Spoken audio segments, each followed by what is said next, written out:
you have to stop doing what you're not doing. And as bizarre as that sounds, so often the hardest part of doing anything is precisely that we go long enough without doing everything else. That we have something to show for the thing that we've at least started to sink our time and attention and effort into. Chris Allen here from Home Team Game Dev. I'm going to be doing a little video today about my self-command material, which is the thing connected to the whiteboard. This board's empty because I'm using this for an illustration. Got myself another whiteboard for my actual task of making this video. Now, a couple notes about what this is to deal with. Of course, in general, again, self-command, self-command.com is my audiobook. It's got an ebook transcript if you prefer to read it, but it's a basic technique to focus your attention on a single specific task at a time that you're doing, and a variety of little practices around how we build up comfort doing that so that we don't deviate off course, or if we do, we can very easily course correct back to it. And today I want to really zero in on a specific way I've been using it that's not even covered in the material, so I'm going to figure out after. But it's a simple thing that has to do with this idea of stopping to do the stuff that we're not doing. I mentioned there's some things like, before we start putting down a task, of course, we close all of our tabs. You know how much, if you see me on Twitter, how much I hate people have too many tabs open. I don't hate the people. I hate that they suffer from having too many tabs open. I hate that it's holding them back. That we close all the programs we're not using. That if I need the program again, I'm going to reopen it. That if I'm going to need that file again, I'm going to reopen it.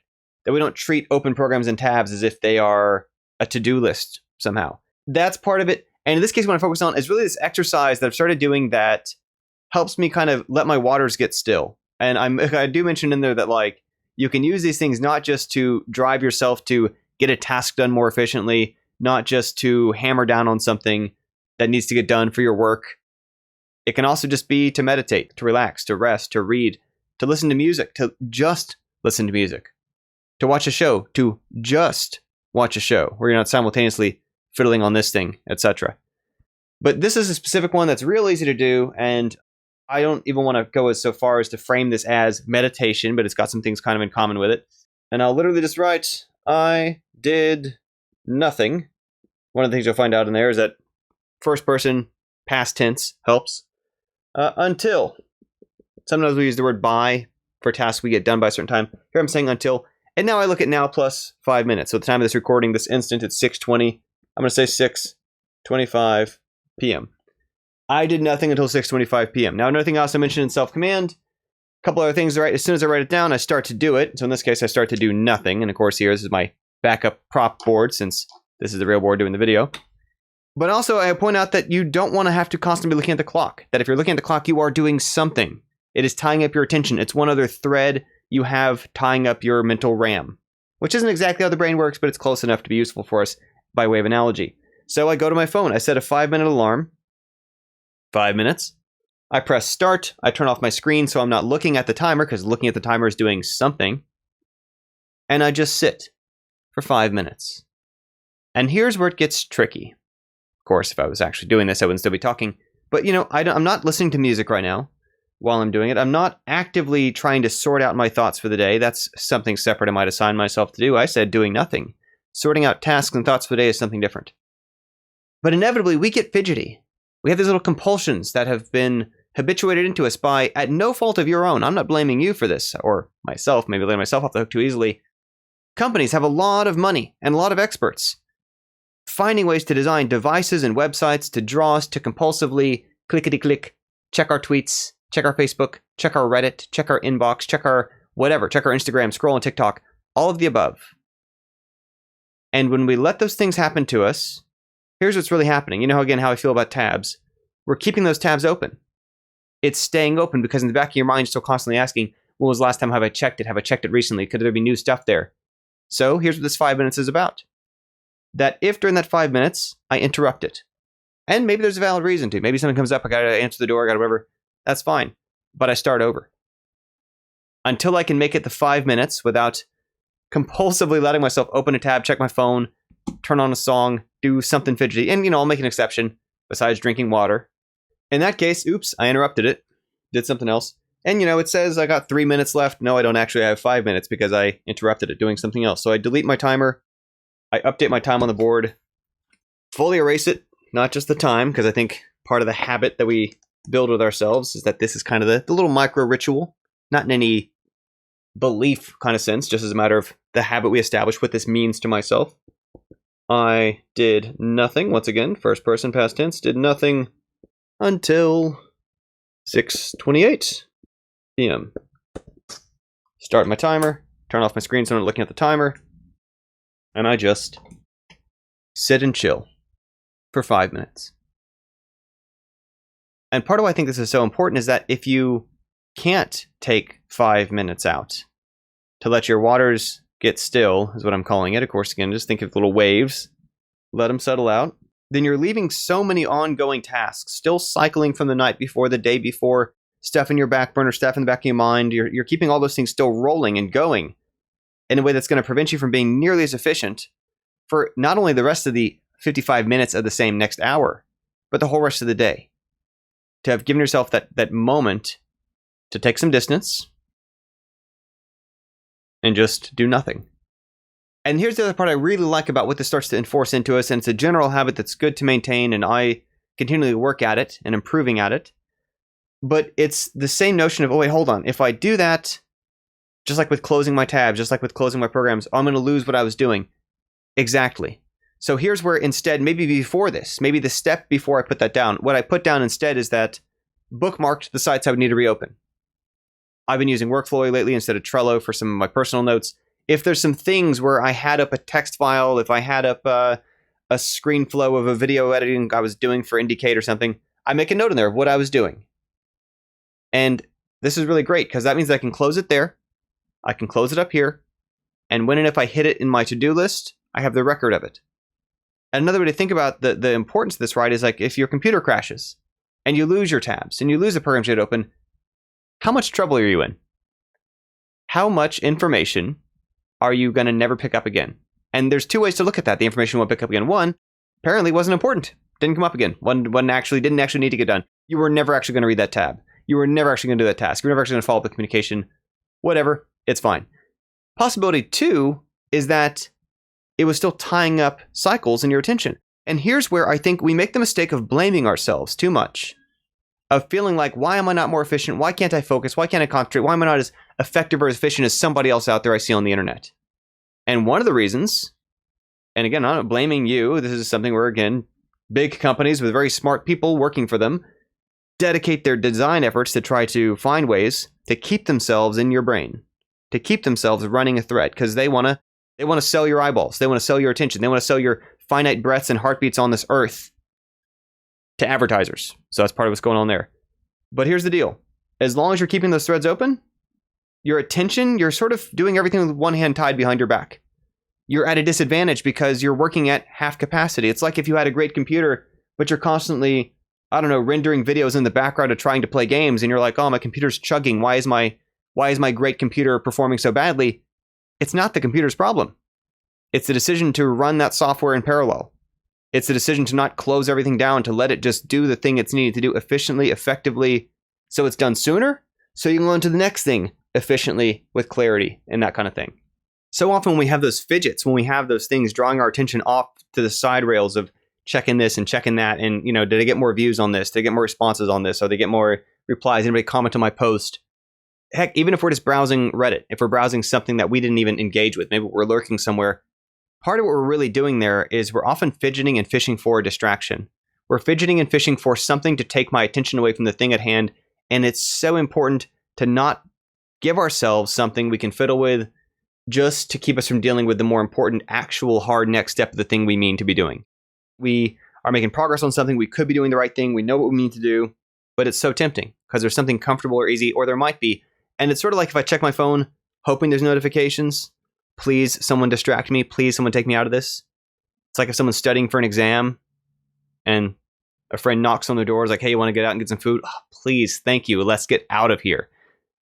But when we do that to ourselves, it's extra dangerous because we always can do it to ourselves. And sometimes people do that habitually over and over and over again until the days pass, the weeks pass, the months pass. And despite having started to learn how to do some things, despite having started to build a channel, to make content, to learn a new skill, whatever, don't wind up with anything to show for it because that temptation is from themselves and they're always there. They're always right there, finding something to get in an argument about, to go off on a side trail, to learn about, I'll tell you what used to trap me in these. And I think this is so natural that hopefully it's relatable, right? It's where, I would just be like, maybe I'll just browse and see what's been tweeted, what's been on Facebook.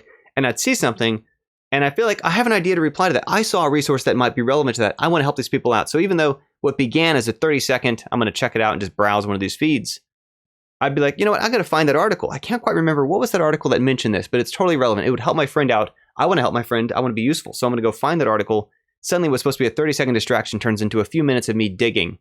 And, well, no, that wasn't it. That wasn't the headline. This is sort of a different one. You know what? This article isn't as good as I thought. Maybe there's another that relates to it. Or can I go double check that fact and deliver it to them? At the end of the day, it derailed my stuff, right, when I do that. It broke my attention. And when I come back, I'm now burning up cycles on trying to remember, what was I doing? Where was I in it? Why am I doing it? And these things, they chew up time. They're chewing up our mental energy. Not in any sort of abstract sense, just quite literally the amount of calories we're burning in a day to move either towards our objectives or off on these side tangents where it's probably, if they actually cared about this thing, if it was actually important to them, they could have done the same Googling we just did. It's banter, which is fine, but where does that fit into things? And here's the other bit too, where sometimes in the nicest of being able to assign ourselves things with clarity of, here's what I mean to do and here's when I don't. Part of what I also talk about in self-command, right, is the importance of building into that schedule a time for an outlet valve. Whether it's between some bigger tasks, whether it's at certain times of day, whatever it is, that if you give yourself the outlet for, here's when I play games, here's when I check social media, here's when I open up that inbox, oof, right? Or the other day, like, here's when I deal with that stressful letter that I've been meaning to open because, I don't know, it's from the city. Is this important? Is this fine? Is this spam? I don't usually open it. Rather than putting off between stuff, we can build an outlet valve for giving ourselves a chance to do the stuff that otherwise, if we don't give ourselves an outlet valve, we would find ourselves fiddling with and distracting ourselves with. And it's just one other easy way to use the board to guide our attention to say, if nothing else, get over the denial of, well, here's what I told myself I mean to be doing. Here's what I told myself it could be done by. To the point that if time's passing and we're not doing it, we know something else has got to change. Maybe I'm listening to the wrong music. Maybe I've got to open and close my window. Maybe I got to get up and stretch my legs. Maybe something's got to change because it's not happening. But I can't deny to myself anymore. That's what I meant to do, and that's really the kind of foundation of what this stuff is about.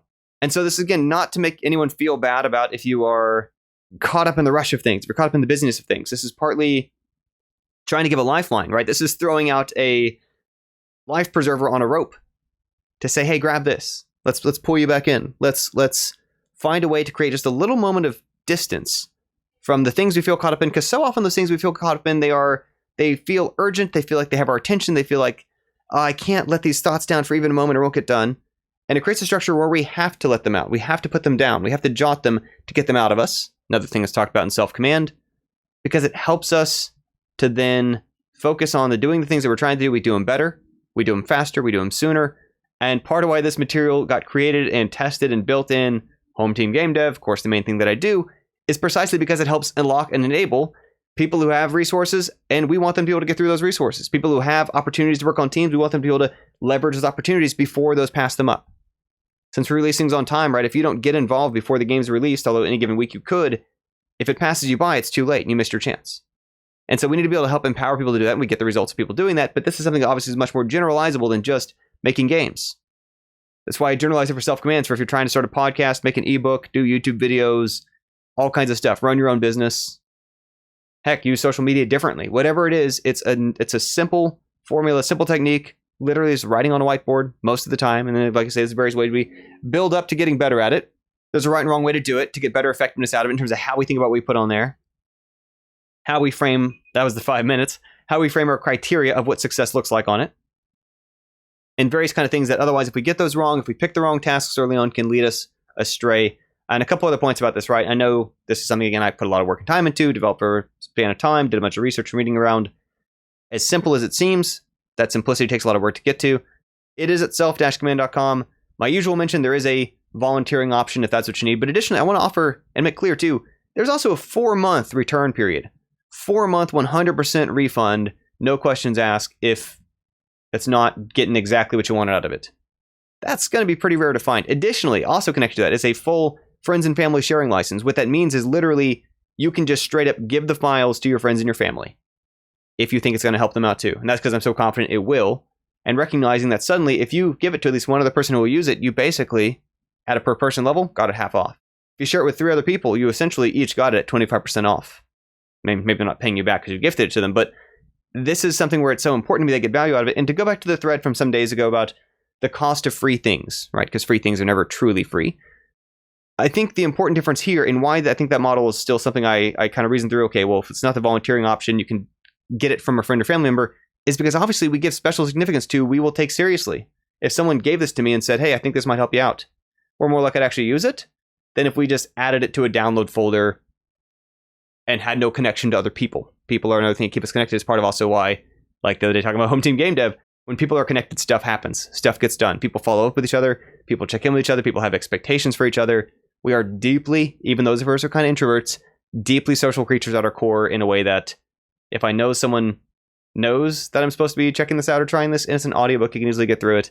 That's there at self-command.com. Also now comes bundled with Self-Calm, the meditations text, which kind of also speaks to this stillness.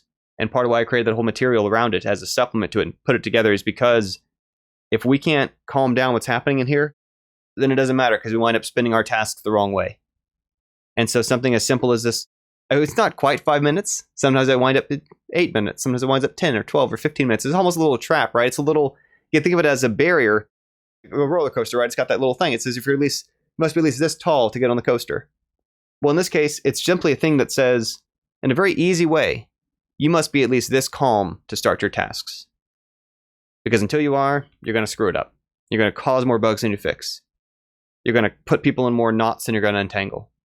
But if you simply gate it on, okay, I woke up a little bit early to make sure first I just have a moment to just chill, sip water. It could be done in 5 minutes when you get good at it, and that's maybe even another secret to it, right? The more you do it, the faster you get in terms of you don't interrupt it. You don't feel overwhelmed with compulsion to do something else. And so, simple technique I just want to share, again, building off that self-command material. And actually, there's one other place you can also get that from, too, is if you do apply to join us at Home Team Game Dev, and obviously all my stuff's connected, it is one of the options you can get for applying. So if you're thinking about applying to Home Team Game Dev, you can also get that, again, free. In that case, is because filling out the application takes time, and I respect that. It's just like when you interview people, you don't ask people to do an interview test for free. You should pay them for their time. That's part of me exchanging the value for applying. And obviously, I'm a human being, and I look at those application forms. It's not like some sort of automated sender thing. I have people who fill in junk values like the number 19 or letter S, thinking that they're going to get some sort of free thing sent to them. I just never respond to those. They don't even get rejections. That's just nonsense. If someone actually applies, they can get this content. Anyway, just want to share that easy technique, which again, obviously you can use without it. What I just said there, you can totally do that if this video is all you ever watch or hear of me. But if you find this way of thinking useful and you want to find some other ideas about how to make this, the foundations of this even stronger, to have better command and control over your time, over your attention, over the things you get done, just through this intentionality of externalizing my tasks, of separating my managerial self from my employee self, and all of the benefits that this has with it. It's all written about and spoken about in self-command.com. Check it out if you haven't. Thanks for tuning in. Hope this tip's been helpful, whether or not you decide to get the self-command stuff. See you another day. Bye for now.